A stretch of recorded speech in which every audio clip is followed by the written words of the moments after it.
Hi everyone, and welcome to another episode of Single and Married with Ezzy.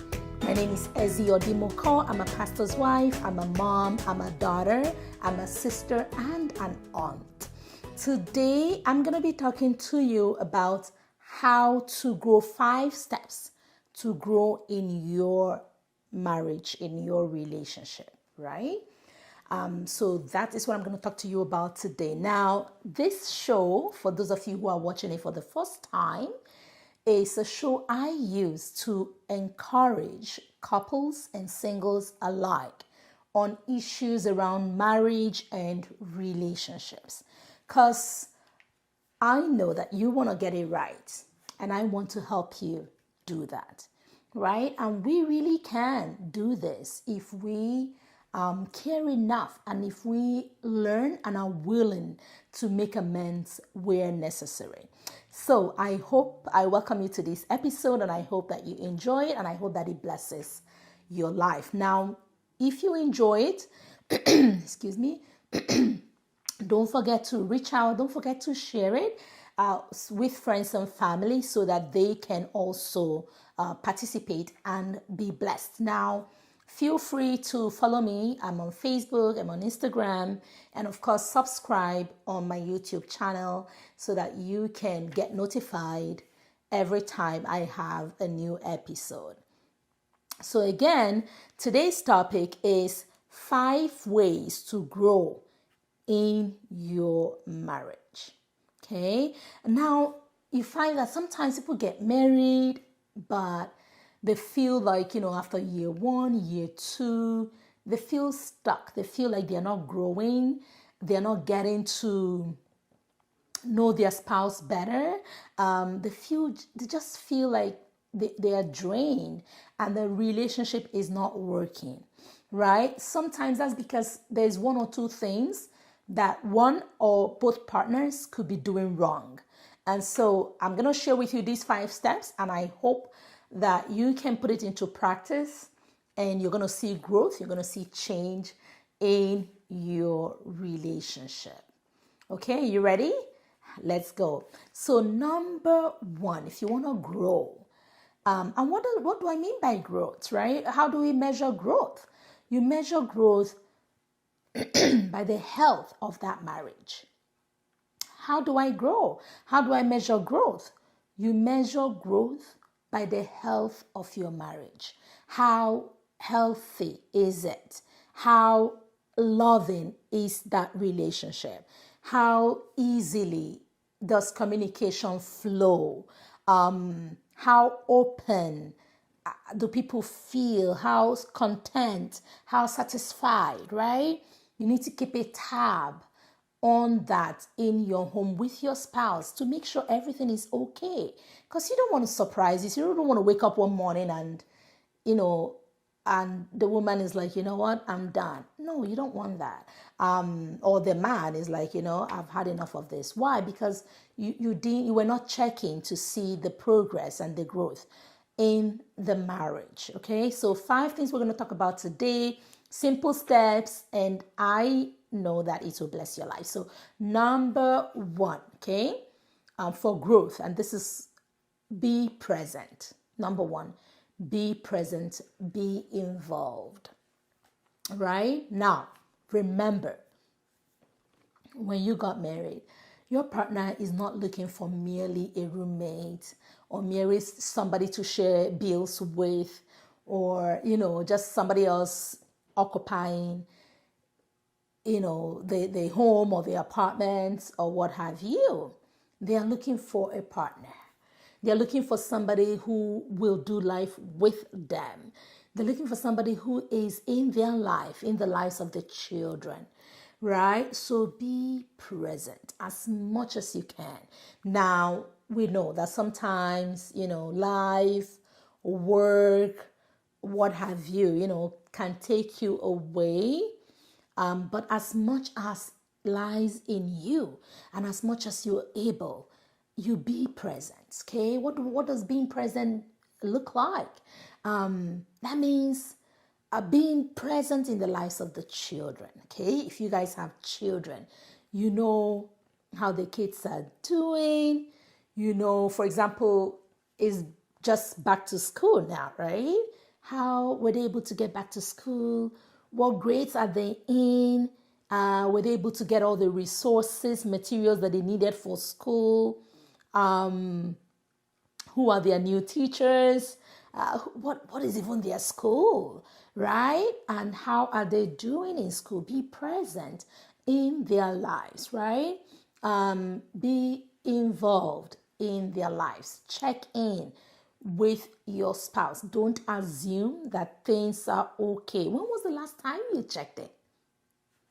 To say, honey, how are you? How are you doing? How is work?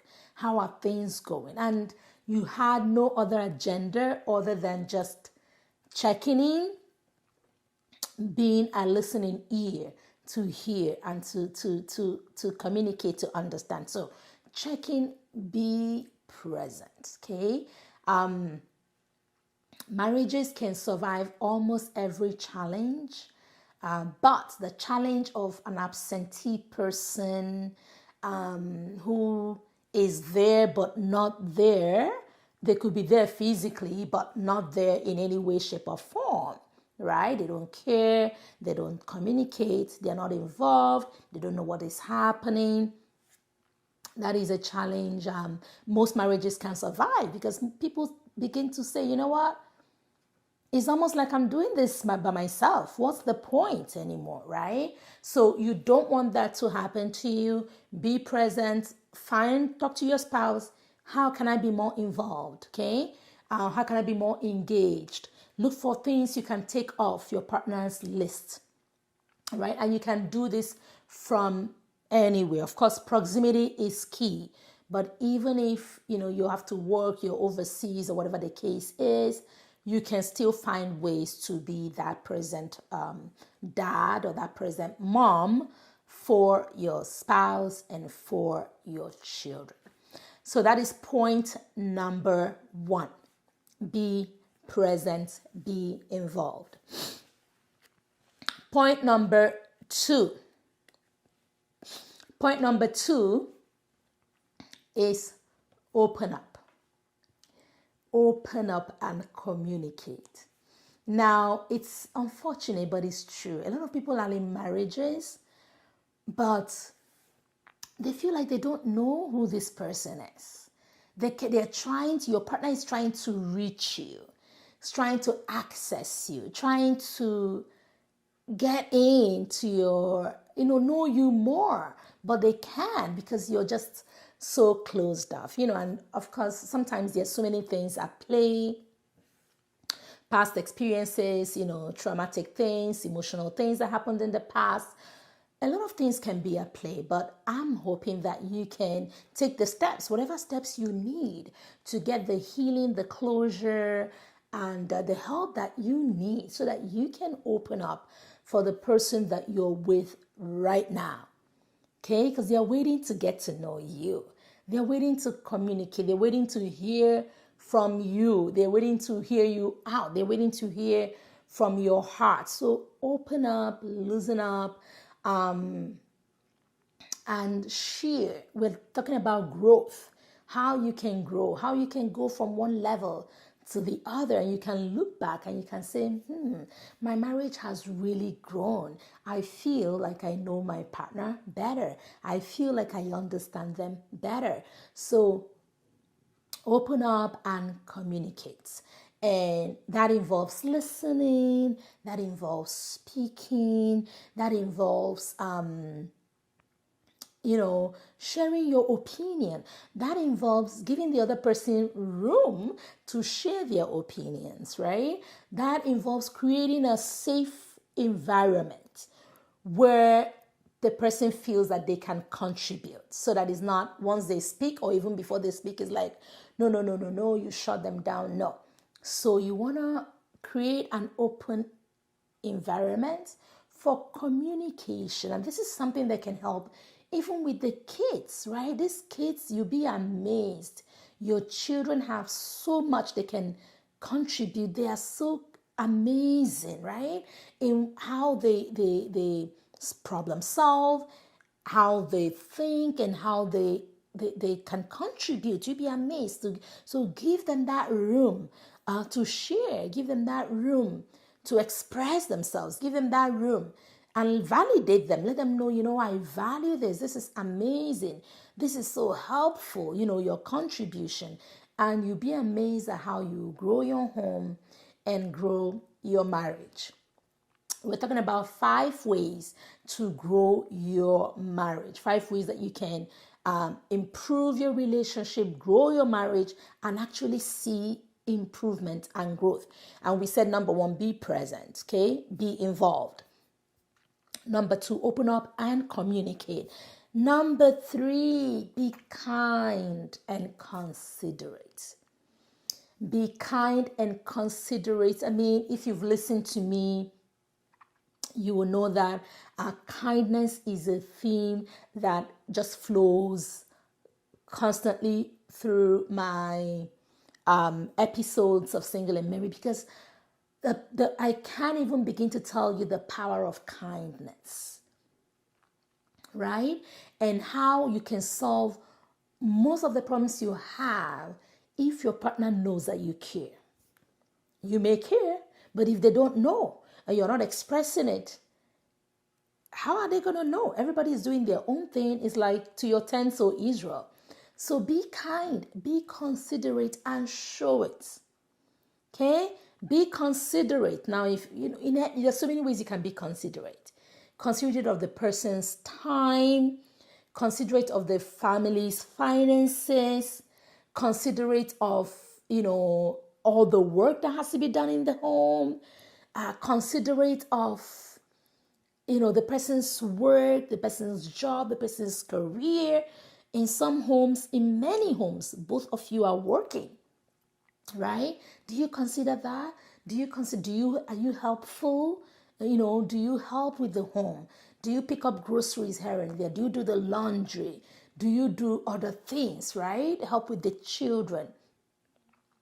Other things that are maybe your role or even not your role. Do you step across from what you consider is your role and are able to help in other ways? There are so many ways you can be kind. If you want to know how to be more kind, go back, watch a couple more of my episodes. I talk about kindness, with the way you speak, kindness in the way you think, kindness in the way in your actions. You have tons and tons of opportunities to show kindness, and the Bible tells us that when you give, you will get back, right? A good measure, pressed down. The same applies. When you show kindness, you will get back kindness. A good measure, pressed down, and even more than you had imagined. So 5 things to grow your marriage from step 1 to 2, right? To see growth. Okay, we said number 1, be present, be there, be present. Number 2, open up, don't be a closed book. Number 3, be kind, be considerate, right? When you want to take on that job that is going to take you out of town, did you talk to your spouse? When you want to do that thing, sign up for that business, did you have that discussion? Did you consider? When you went into that investment, did you have a discussion? Did you consider? When you use that last money in the bank account and the mortgage bounced, did you consider? Did you share? Did you talk? So just a little kindness and a little consideration will go a long way, I promise you. Now, step number 4, financial responsibility. Financial responsibility. Now, as no matter how we try to wish it away, money and finances are an integral part of every home, of every marriage, right? You can't run your home without money, right? Because you need a roof over your head, you need food for the children, for the family, and there are so many financial requirements and things pulling at you for financial responsibility. One major reason that a lot of marriages break down is a lack of financial responsibility. Okay, what does that look like? That financial responsibility, irresponsibility looks like when one person is carrying on the entire load, not because the other person is not able, but just because the other person earns theirs and decides to do whatever they want with theirs, right? And one person is carrying for the whole family, right? So if we want to see growth, we want to make changes in that, okay?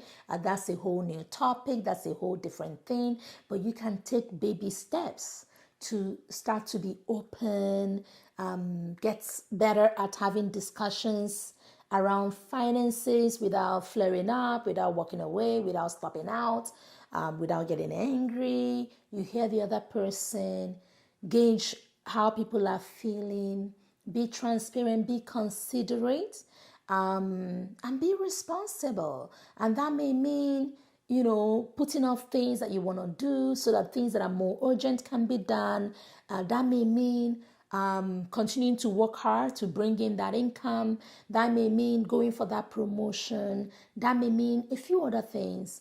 And but the most important thing is making sure that you have a healthy understanding of your spouse's expectation, and both of you can have an agreement around how you handle finances, your individual finances, and of course the collective finances for the family. All right, and showing responsibility. What that does is it tells your spouse that you care, that you're interested in the family, you're invested in the family, and it's important to you. And I'm sure that your spouse will appreciate that. And number 5, we are talking about 5 things you can do to grow so that your marriage is not stagnant, so that you don't have surprises, when the man is like, what, I can't do this anymore. You're like, what happened?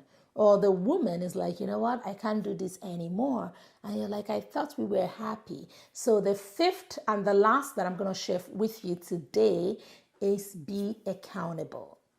Be accountable. Yes, we know you're your own woman. Yes, we know you're your own man. Yes, we know you're an adult. Yes, we know nobody's paying your bills, but still you can be accountable. All right. You can be accountable to, as a couple, you can be accountable to someone that you both respect, you both honor, you both value, you both care for. If you're believers, you can be accountable to someone like that who is impartial, someone like your pastor, or your spiritual leader who is impartial, who can help you guys in times of trouble, right? The reason this is important is that sometimes the marriage is going through difficulty. One person wants to reach out for help. The other person is like, no, right? Don't reach out for help. That doesn't help anyone. So be accountable to someone. Be accountable to each other. Okay, don't frown or get tensed up when your partner is asking to know more about one thing or the other. It doesn't mean they don't trust you, but be humble enough to be accountable to your partner. Be accountable to individuals. Sometimes it could be even parents, right? Sometimes it could even be a spiritual authority. Sometimes it could be just a friend who is more mature and who is successful in their marriage. And then that can help you to grow and develop your marriage, right? So accountability is another thing that will help you grow in your marriage. So I hope that these 5 steps will help you and you can begin to put these things into practice. If you haven't had the opportunity, I have other videos on different other topics that can help you. Feel free to go back on my YouTube channel and subscribe and watch those past ones. Feel free to follow me if you're on Facebook or if you're on Instagram. My handles will show on the screen, and I look forward to hearing from you. And if you have topics you think you want me to address, don't hesitate to put it on the chats, and you might be lucky. I might pick that up to address sometime. So thank you so much for joining. Don't forget to share this clip, and I'll see you next time. Goodbye.